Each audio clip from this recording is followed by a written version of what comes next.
Hello, boys and girls. I'm outside in my backyard because we're going to talk about Project 7. And Project 7 we were dealing last week with horizontal and vertical lines and geometric shapes like squares and rectangles and circles to create buildings. But today we're going to talk about drawing plants. And when you draw plants, you use irregular lines or free-flowing lines or organic lines because they're from nature, okay?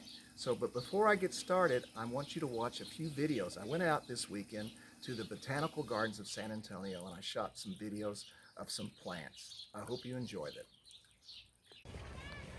Hey, welcome boys and girls. It's good to see you.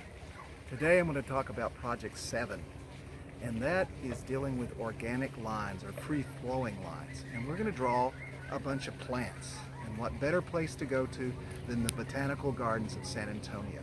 Here I am this weekend, and I want you to see. I'm right up here on Prickly Peak, it's what they call it, Prickly Pear Peak. And there's these wonderful vines with these beautiful pink flowers. You can see them. And there's bees all over them. So the bees must really like them. And then behind me, there's a bunch of why they call it prickly pear. There's a bunch of prickly pear cactus that we see all over San Antonio. And these don't have any thorns, but I wouldn't recommend touching them. But this is a wonderful place to explore and look at plants, and I'll be showing some more plants as we go along. See you soon. Hello boys and girls, here we are again at the Botanical Gardens, and we're going to draw plants and use organic lines for Project 7, and here's some more examples. This is a beautiful yucca cactus plant, and right here is some long tall grass. It comes in different colors, and then this is the beautiful bougainvillea, which comes in a lot of different colors, but this is a predominant color. It's like a vine. It can grow like a vine or it can grow like a bush. And then this wonderful lantana, which you see all over San Antonio. So you see these groups of plants and all these different colors, because remember, when you draw your plants, you want to use a variety of colors, not just the same color. Okay? Look, we're going to go explore some more, and I'll show you some more plants. See you in a second. Okay. Hey boys and girls, we're still at the gardens. We're fixing to go into the greenhouse, one of the greenhouses they have here. This is for tropical plants. And they can't be outside because they have to have warm weather all the time. They're the type you find in the jungles or on Pacific Islands. So you have to wear a mask to go inside. So I'm not going to talk. We're just going to go in. We're going to film all the different plants. Okay, so here we go.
These aren't flowers, but these are plants, fish, big beautiful goldfish.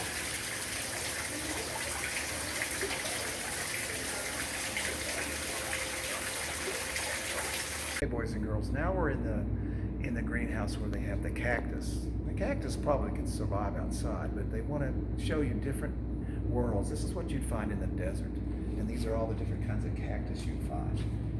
One's referred to as the big barrel cactus. You see how fuzzy they are. Now these are the plants that you really shouldn't touch because they've got thorns all over them. Most of them. This is what we call a blue agave. I used to have, I still have some. I had one in my yard that it grew a big tall stalk. And it's called the century plant. Because once it grows that big stalk, and flowers, it dies. But this one's not, it's not there yet. And let's see, look up here. Over here, some other plants. Over here, see this crazy, these cactus are just wonderful. You know, they have to grow the way they grow because they don't get very much rainwater. So right down there is an aloe vera plant. You may have heard of that. They use it for medicines and stuff. And there's several different varieties of aloe vera. And then as we go up here, we see these exotic plants that I've never seen before. They probably grow somewhere else in the world. Right behind me is this tree. I mean, right behind my cameraman is this tree with all these thorns on it. Very scary. But it's for protection against animals that might come in. So we go this way. We see more of these plants that we find in what we call desert areas where there's not very much water. And look at this strange one down here. It's like a starfish. And then this is the strange cactus. So, yeah, it just looks like it was from another planet. That's what's so interesting about these plants.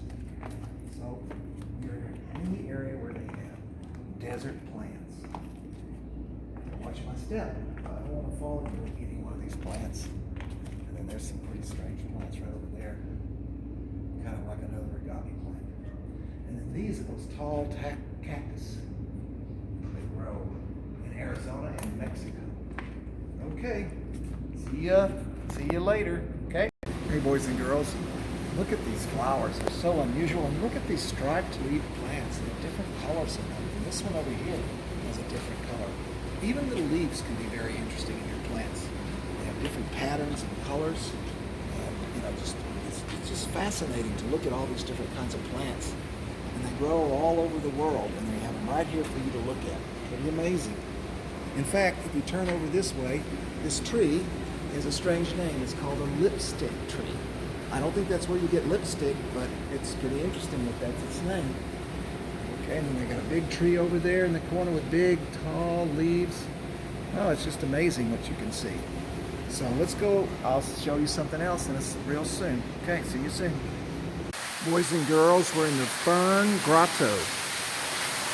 These are ferns. They usually need a lot of water too, tropical areas, but not always. Fern Grotto, just really beautiful. Waterfall. You can hear the waterfall. I'll show you all these different plants.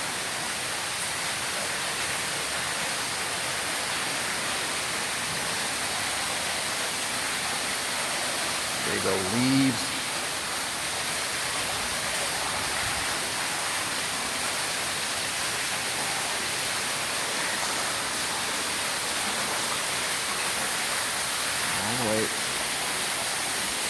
All the way up to the top. And there's the waterfall. Beautiful. And that's a big elephant ear plant. Look how big they are. They call them elephant ears because they're so big. Like an elephant's ear.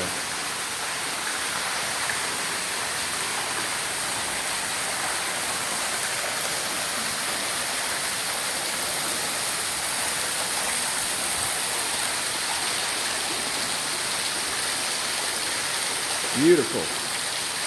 Hey boys and girls, look at the bark on this tree. It looks kind of like a snake, but then you see all these leaves coming off of it.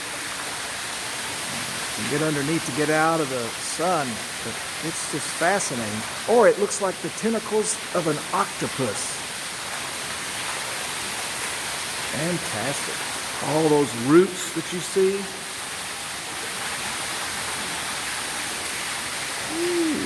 Pretty cool.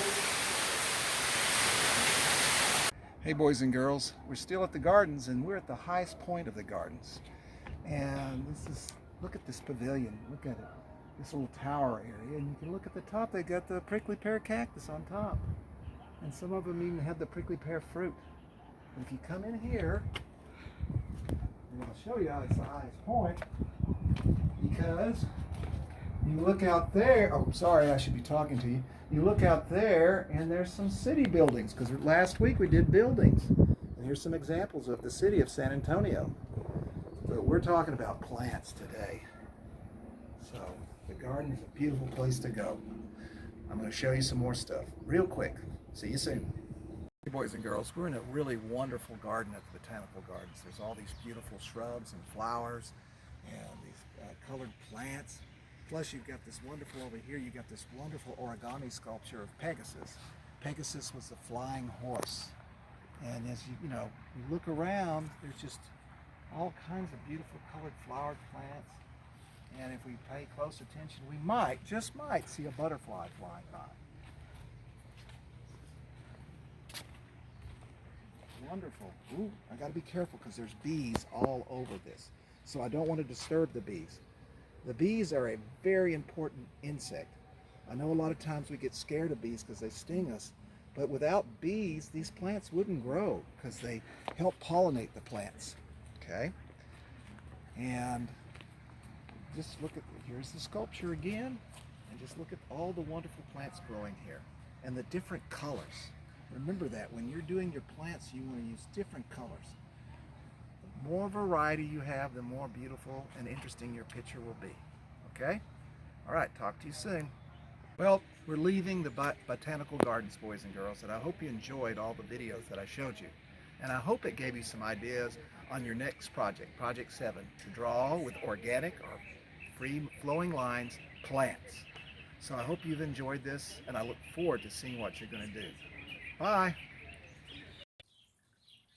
Hey, you're back. I hope you enjoyed those videos. It was a lot of fun for me to go there. I hadn't been there in a long time, and isn't it beautiful? And hopefully you'll get to go there sometime.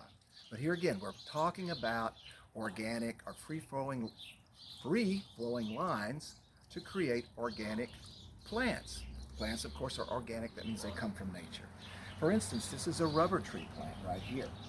Okay, and right here is a monkey bush, and it's got this long, or spider, not monkey, but spider, because it looks kind of like a spider. Okay. Now over here is what they call a mother-in-law tongue, and you see the long leaves, and you see also how the different colors are. And when you were at those videos at the Botanical Garden, had all kinds of different colored leaves. And then there's some beautiful purple flowers. And this is an Amphasia right here with some beautiful flowers. And here's some of this crazy grass. And then there's some big tall grass right there. This is a coleus, and it has these beautiful leaves, different colored leaves. And then this is a foxtail fern. And you notice it, the leaves kind of look like a tail, okay? Now, when you draw your plants today, one of the things I want to talk about is flowers. And I wanted to talk about a very famous artist. And I've got this book. And this artist's name's Georgia O'Keeffe. Now, she lived to be, I think she lived to be 99 years old. And she loved to paint, and she lived in New Mexico, and she loved to paint a lot of desert scenes, but she also did a whole series of paintings on flowers. And one of the things she said about flowers is people like to look at them and they like to smell them, but they don't really look at them because flowers are small. So she decided to do her paintings really large. This is actually a moonflower, and moonflowers actually open up at night and they follow the moon. Okay, it's a beautiful white flower. But let's see what else I can show you in this book. I'm not going to show you every flower because that would take too long, but I'm going to find some to show you. Oh, now this one's interesting, and I can't tell you the name of the flower, but it's kind of got jagged edge. We've already talked about the jagged line, and you can see that and see all these wonderful colors. And let's see what else we can find. Oh, look, this is a beautiful purple and pink flower, and then there's this black flower underneath here. She used color in a very wonderful way. And you see that these paintings are really big. And the book is pretty big, but these paintings are, some of them are as big as like 4 feet by 5 feet, or 6 feet by 6 feet. They're, as tall as me. They're very large. So let's see what else we can find in this book. There we go. Oh, look at this. this is a real close-up. You can see the green leaves and the pink petals of this flower, and you can see the little the pollen that the bees and the butterflies are after, this yellow stuff right here. And let's see what else. It's wonderful. Oh, look at this flower. And she's got all the green leaves. And remember, when you draw your flowers, don't forget to show leaves. And she's used, it's almost a black, but it's a dark purple.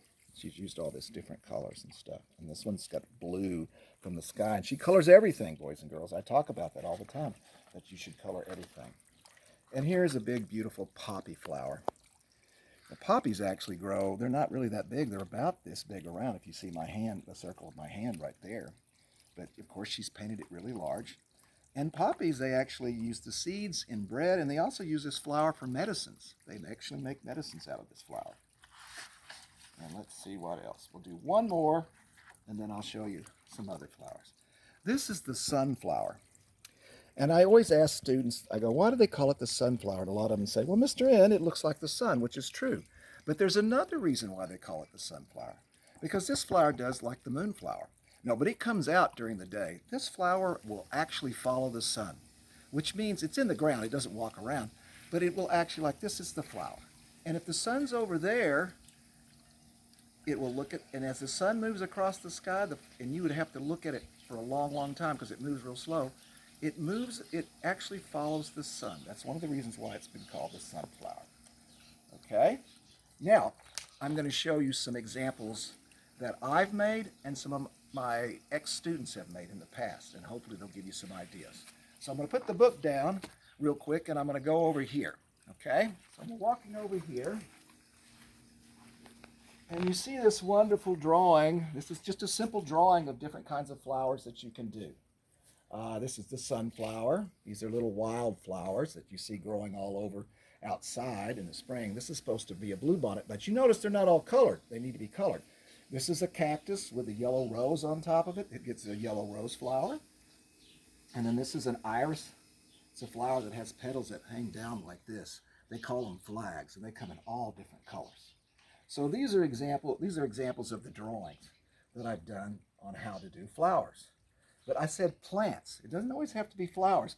For instance, in this example right here, you see I've got a cactus. I've got these wild plants going everywhere.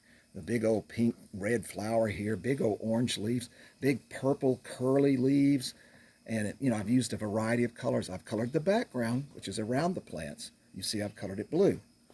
And here is another example. Now these are mostly flowers.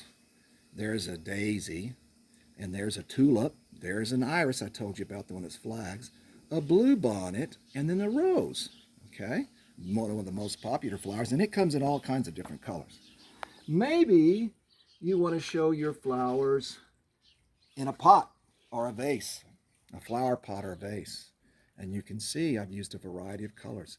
This is a big flower. They call it hibiscus. It grows in the tropical regions. It's real interesting. There's a rose and blue. You see variety of colors, boys and girls. Now these right here, I'm going to lay these on the ground real quick. These are some of my students from the past. And of course, they were working on the big paper, but you can see they did a big flower, and they did one in a vase, and they did different colors. They even did a butterfly, because remember, if you watched the video, you saw the video at the Botanical Gardens. There were bees, there were butterflies, there were birds, there were all kinds of insects around the flowers. And then this one, and I've got to show it the right way, is straight up and down. It's a big flower with little flowers around it. And there's a little bee. Oh, there's the bee. There's a butterfly, and there's another little bug flying around. Because it's essential for insects help plants grow. So they need each other. And this is a big pink flower. And you notice they colored everything, boys and girls. I like to paint too. And I've made a few paintings about plants. And here's one that I did. And you can see it's kind of abstract, but you can see the stem. And I love to use different colors. I just love different colors. So I've got these big leaves and these big different colors. And I just really enjoy doing that. And then this one is based on that iris, like this one right here. You can see it goes up. There's the stems, and there it is. Sometimes it's hard to see the flower in my paintings because I make them real abstract, which means it kind of looks like the flower, but I use all kinds of different colors. And you know, an artist is to be creative and use your imagination. And then the last example I'm going to show you is this big painting that I did. And you can see there's some big leaves down here, and they're different colors. And then this is a crazy leaf, and I'm using the jagged lines, and I'm using the curved lines, the organic lines. And then I have these vines that go across at the top, and I've broken them up in different colors.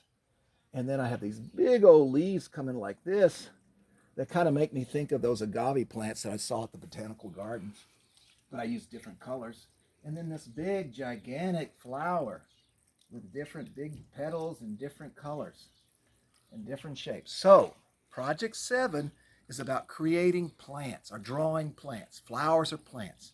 Fill up your page. Remember, you're using free-flowing lines, or what we call organic lines, not just vertical and horizontal lines like we did with our buildings, because buildings are man-made. Plants come from nature. They're organic. So remember the difference between them. The free-flowing lines of organic plants and animals, and of course, the geometric lines that we find man-made, vertical and horizontal, to build buildings and houses. So I hope you enjoy this project, and just like in this picture, I hope you use a lot of colors and have fun. And don't forget, add detail and be creative and use your imagination. I look forward to seeing what you create. Goodbye.